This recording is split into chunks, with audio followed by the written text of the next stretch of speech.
불교방송 VTN에서 법사님 법문을 듣던 첫날 우리나라에도 이런 분이 계시는구나 하는 깊은 감명을 받은 저는 15일 정도 법문을 듣고 바로 건강경을 독경하기 시작했습니다. 그 전에 다른 사찰의 기도를 늘 하고는 있었지만 제 내면에 해결되지 않는 그것이 항상 의문이었습니다. 남편을 못마땅해 하며 늘 미워하던 저는 그 마음을 아무리 내려놓으려 해도 잘 되지가 않는 것이었습니다. 그런데 건강경 독경 첫날 14분에 여하숙이 가리왕의 할절 신체 할세 아의시에 무아상 무인상 무중생상 무수자상이니 이 구절에서 하염없이 눈물이 흐르며 오랜 시간 참회의 마음이 올라왔습니다. 또 기도 중에 어린 시절 상처가 영화 필름처럼 지나가고 하염없이 눈물 흘렸고 신기하게도 그 상처들이 말끔히 씻겨 나가는 듯한 체험도 하였습니다. 머리가 맑아지니 온 세상이 환하게 보였습니다. 첫 출가 때 조금은 배워서 갔지만 한 번의 출가로는 부처님 시봉하는 마음과 바치는 것은 여전히 생소하고 낯설었습니다. 그래도 저는 법사님 법문 듣기와 칠독을 매일 하며 조금씩 익숙해져 가고 있었습니다. 그러던 어느 날 나름 수행한다고 하던 저는 남편의 시비에 큰 싸움을 한바탕 하고야 말았습니다. 싸움 끝에 남편의 말이 건강경은 읽어서 뭐하노? 달라지는 것이 없는데. 남편의 이런 말에 저는 머리를 한 대 얻어맞은 듯 과연 내가 기도를 제대로 하고 있는 것인가 하는 의문이 들었습니다.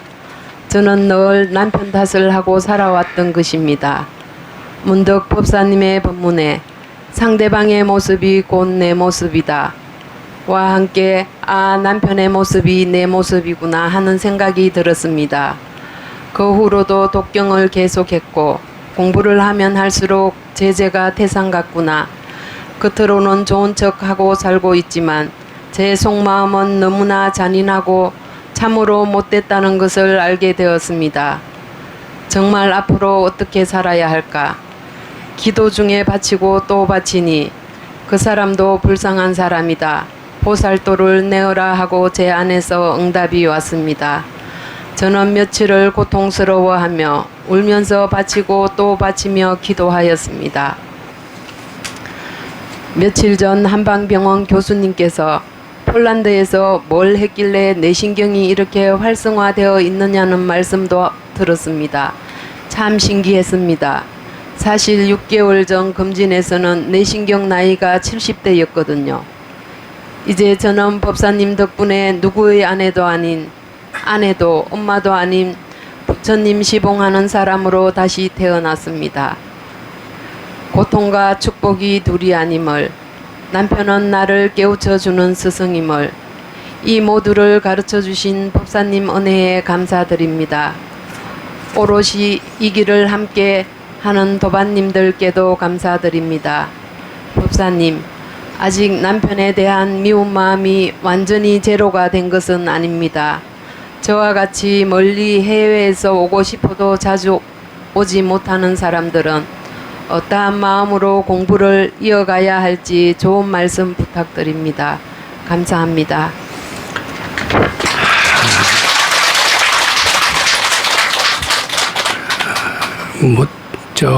잘 들으셔서 아시겠지만은 난제를 질문하시는 게 아니라 깨친 것을 발표하시는 그런 시간같이 느껴지지 않아요?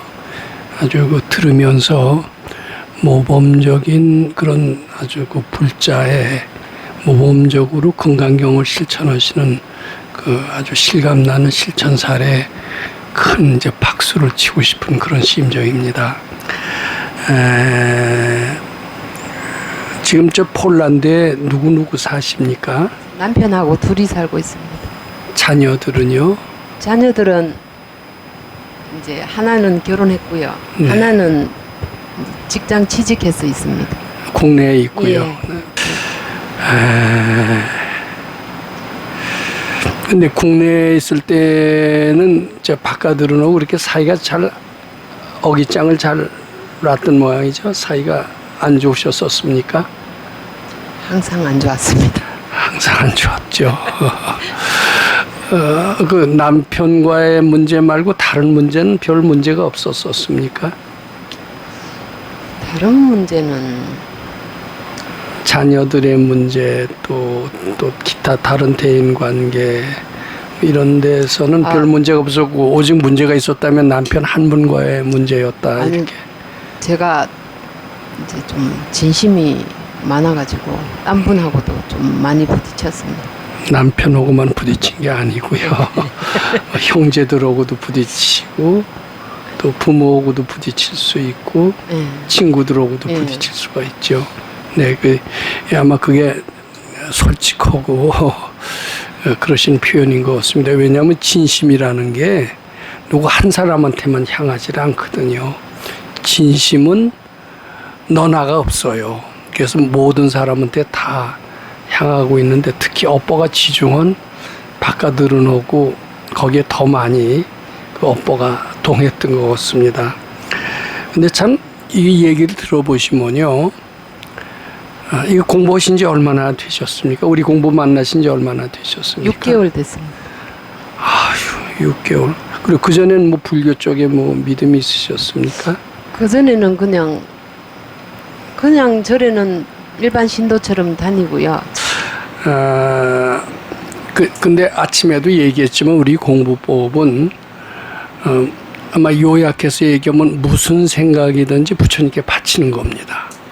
그러니까 아상이 뭐 붙을 데가 없이 하는 게 우리 공부예요. 그리고 또 보통 사람들은 수도를 해서 깨쳐서 내가 잘 되는 어떤 이기적인 목적을 갖고 하는 것이 여타의 수행법이라면은 우리는 수행조차도 부처님 기쁘게 해드리기 위해서 수행하는 것이 우리 공부법의 특징입니다. 즉 아상이라는 게 나의 이기심이라는 것이 일체 발붙이지 못하게 하는 것이 우리의 공부법의 특징이고 아상이 발붙이지 못하게 하는 공부는 말미암아 좋은 일 해도 바로 금생에 돼요. 수도를 해도 빠른 시간에 되는 것이 특징이다. 이런 얘기를 아침에 드렸습니다. 아마 보살님께서는 아주 6개월 동안 여기 오신 이 공부 만나신 지 안 되셨지만 6개월 동안 이 가르침을 철저히 하신 것 같아요. 즉 나라는 것이 발붙일 데가 없이 생각마다 다 올라오는 생각을 부처님께 바치고 그리고 아까도 얘기하셨지만 나는 뭐 남편의 아내도 아니고 누구의 뭐 어머니도 아니고 뭐 이런 거 얘기하시는 걸 보면 사는 목적이 가정이 화목하고 내가 잘 되는 목적으로 사시질 않고 부처님 시봉하는 목적으로 사신다는 것을 알 수가 있습니다. 그만큼 철저히 나라는 아상을 발붙이지 못한 삶을 사셨다.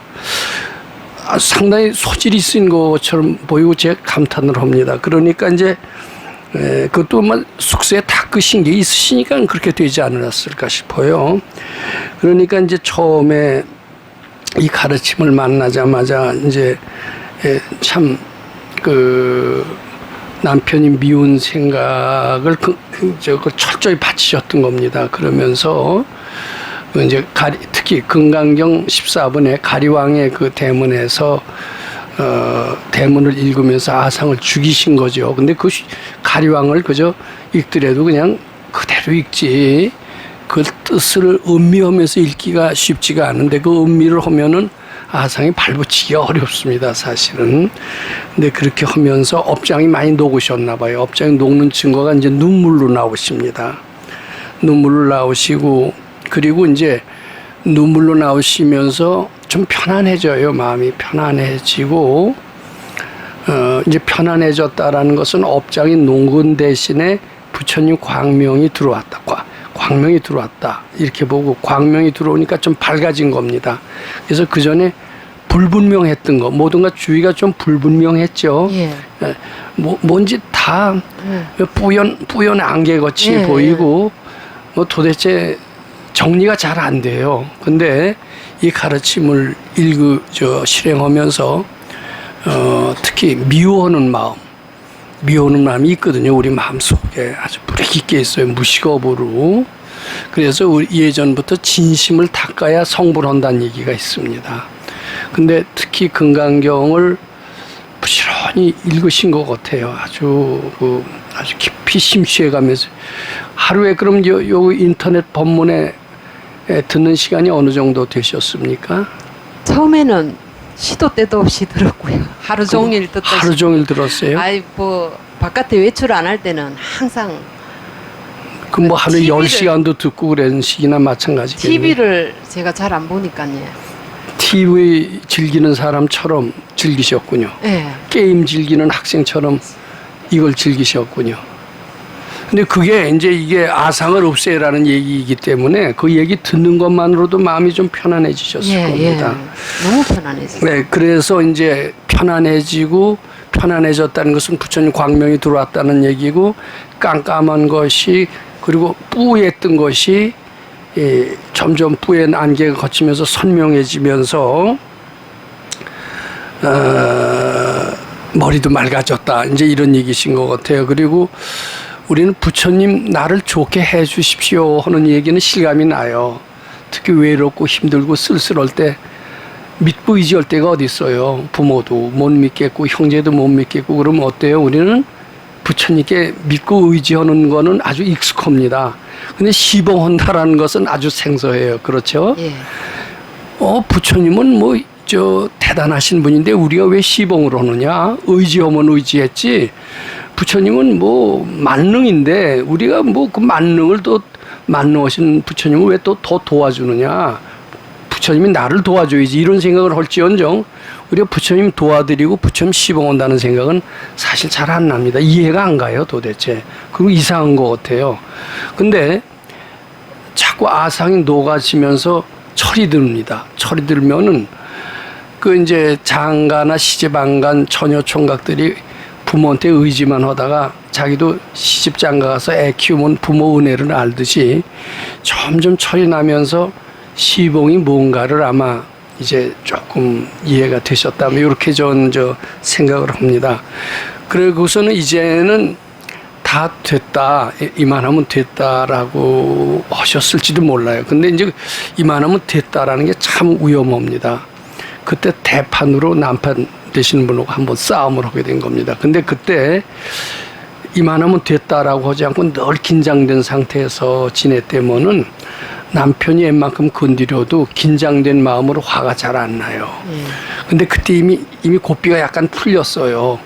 풀리니까 이제 긴장된 마음이 좀 느긋해졌거든요. 느긋해지니까 받치는 기운이 약해졌어요. 그러니까 남편하고 업보가 그렇지 않아도 업보가 있고 그동안 긴장하는 것으로서 어느 정도 완화시켜 왔는데 이만하면 됐다라는 그 생각 때문에 받친 힘이 약해졌어요. 그 틈에 남편이 가끔 콕콕 쏘죠 많이. 예. 쏘는데 그 전에 긴장했을 때는 쏠 때도 탁 긴장을 해서 받쳤기 때문에 부딪히지 않았는데 이만하면 됐다라고 느긋한 마음이 그이가 톡톡 쏘는 걸 견딜 수 없는 상태로 만들어가면서 서로 폭발한 거예요. 사실 본인의 잘못이 아니라 남편의 잘못도 꽤 있습니다. 근데 남편은 뭐라 그러냐면 자기 잘못은 하나도 인정을 안 하며 금강경을 읽었다면서 왜 그래 하면서 모든 책임을 여자한테 떠넘기는 겁니다. 근데 그래도 그것을 화내시지 않고 내 잘못이 있구나 이렇게 받아들이신 것은 참 불자다운 바람직한 자세다 이렇게 생각을 합니다. 그때 금강이 읽었던 보람이 뭐냐 이렇게 하고 딱 했을 때 아무리 금강이 읽었어도 당신이 그렇게 화내는데 어떻게 견딜 수 있어 하고 되게 맞받아치기가 쉬워요. 근데 그때 맞받아치지는 않았던 모양이죠. 예, 그것은 선근입니다. 내 잘못이다 이렇게 생각할 수 있어야 되는데 그런 자세는 계속 유지하셨으면 좋겠다는 생각입니다. 근데 그때 한번 되게 화를 내게 된 뒤에 내 아직 내 속에 진심이 많구나. 난 참 못났구나. 이렇게 생각하신 걸 보면 참 아주 많이 닦으시던 분이다라는 생각이 들지. 이게 닦지 않았던 사람은 남편이 화냈을 때 같이 부딪히게 되기가 쉽습니다. 근데 참 다행이신 것 같아요. 그리고 이제 해외에 나가면 아무래도 주위에 우리나라 사람들이요, 정도 많지만 정이 아마 제일 많고 제일 끈끈합니다. 남의 일에 관심 많고요, 또 많이 베풀어 주고요.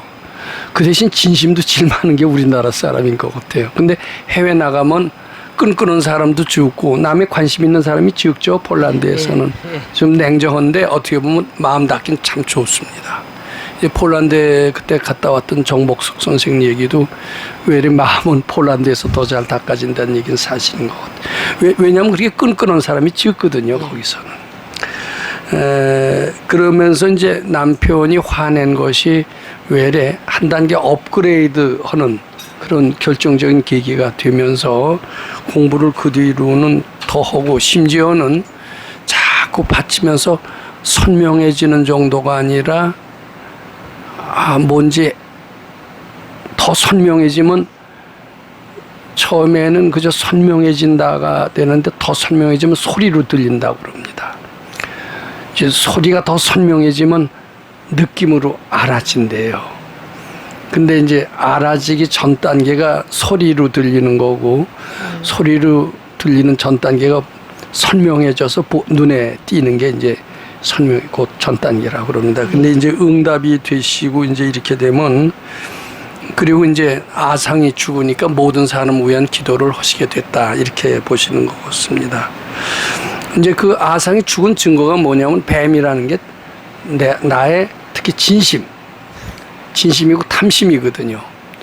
뱀들이 죽었다라는 것은 나의 진심이 소멸됐다는 겁니다. 남편이 죽었다라는 것은 남편과의 업보가 해탈이 됐다. 그리고 법사가 자유자재한다라는 것은, 법사가 자유자재한 게 아니라 그동안 공부에 힘이 서서 내 법력이 그만큼 커졌다, 이 뜻입니다. 예. 독경 소리가 들렸다라는 것은 내가 부처님을 자꾸 향하고 있으니까 내 마음이 부처님과 가까이 했을 때 독경 소리가 들리지, 내 마음이 진심으로 꽉 차면 절대 독경 소리 안 들립니다. 부처님을 많이 향해 있었다, 요게 이제 독경 소리가 들렸다는 것은 그런 것을 의미합니다. 근데 참 이게 6개월 동안에 짧아요. 뇌가 70대 뇌에서 다시 젊은이의 뇌로 됐대잖아요. 그러니까 참 이거 뭐 한통 내실만 먹었습니다. 어떻게 보면. 근데 이게 아직 정말 본인이 한 것처럼 아직은 완전히 뿌리가 없어진 게 아닌 것 같아요. 이거 뭐 양파 껍질이라는 얘기가 있고, 우리 백 선생님은 이제 옥수수 껍질로 비유하시더라고요. 요새 양파 껍질 얘기 좀 들어보셨죠? 신문에 누가 양파 껍질 같다고. 근데 백 선생님은 옥수수 얘기를 해요. 옥수수가 어떻습니까? 이렇게 껍질 벗기면, 하나하나 벗기면 다 나올 것 같아도 또 벗기고 또 벗기고 또 벗기다 보면 어때요? 나중에 옥수수가 나오죠. 마찬가지로 이렇게 자꾸 벗기다 보면 이제 다 한 것 같아도 또 있어요. 그 속에 또 있어요. 없는 줄 알았더니 내 속에 이렇게 진심이 있었구나. 내 속에 이렇게 음란한 생각이 있었구나. 모릅니다, 겉으로는. 또 음란한 생각을 또 벗깁니다. 자꾸 벗기다 보면 나중에 뭐가 드러나요? 옥수수가 드러나죠. 그런 식으로 이제 본성이 드러날 때가 오실 것 같습니다. 근데 현재는 아주 공부 잘하고 계신 것 같아요. 참. 그리고 언제 또 폴란드로 가십니까? 예, 제가 11일 날 갔다가 또 언제 와요? 이제 1년 후에 또 출가할 예정입니다. 1년 후에는 수행 발표를 한번 하셨으면 좋겠습니다. 아니 공부 잘하고 계시고, 이제 한 가지 교훈은 이만하면 됐다 하시지 마세요. 항상 긴장의 끈을 느끼시지 말고, 항상 잘났다, 이만하면 됐다라고 할 때가 가다가다 미끄러 떨어지기 쉬운 때입니다. 그러니까 항상 부처님 밑에 항상 참된 기독교식으로 종이 된다, 참된 제자가 된다, 부처님 늘 시봉하는 사람이 된다라는 긴장의 마음을 느끼시지 말기 바랍니다. 우리 공부에 대한 자부심을 가지시고요. 왜냐하면 아상을 없앤다면 부처님이 그 사람 도와주고 싶을까요? 안 도와주고 싶을까요? 근데 다른 수도법 보고 틀린 게, 다른 수도법 보면 결국은 나 잘 되는 게 꼭 들어가 있습니다. 우리 금강경은 철저히 아상을 발붙이지 못하게끔 하는데 그 특징이 있어요. 그게 뭐냐면 부처님 공경심이 있어요. 다른데 부처님 부처님 시봉하기 위해서, 부처님 기쁘게 해드리기 위해서 수도한다는 얘기 들어봤어요? 못 들어봤어요? 부처님 시봉이 없는 한은 이기심이 반드시 들어가 있게끔 되어 있는 겁니다. 우리는 부처님 시봉이 들어가 있는 것만큼 다른 수도법과는 다르다. 철저히 이기심을 없애는 것이다. 철저히 이기심이 없애고 아상이 소멸되는 곳에 부처님 광명이 임하신다. 예, 우리는 부처님과 함께하는 수도법이다. 이것이 우리의 가르침의 정체성이고 또 우수성이다. 이렇게 말씀드리고자 합니다. 예, 감사합니다.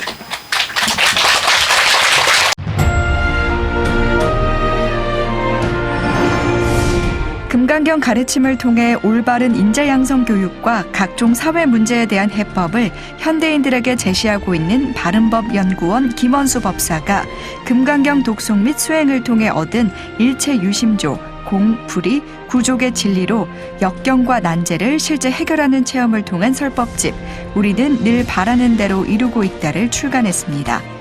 구입은 전국 서점에서 가능하며 문의는 청우당 02337-1636번입니다.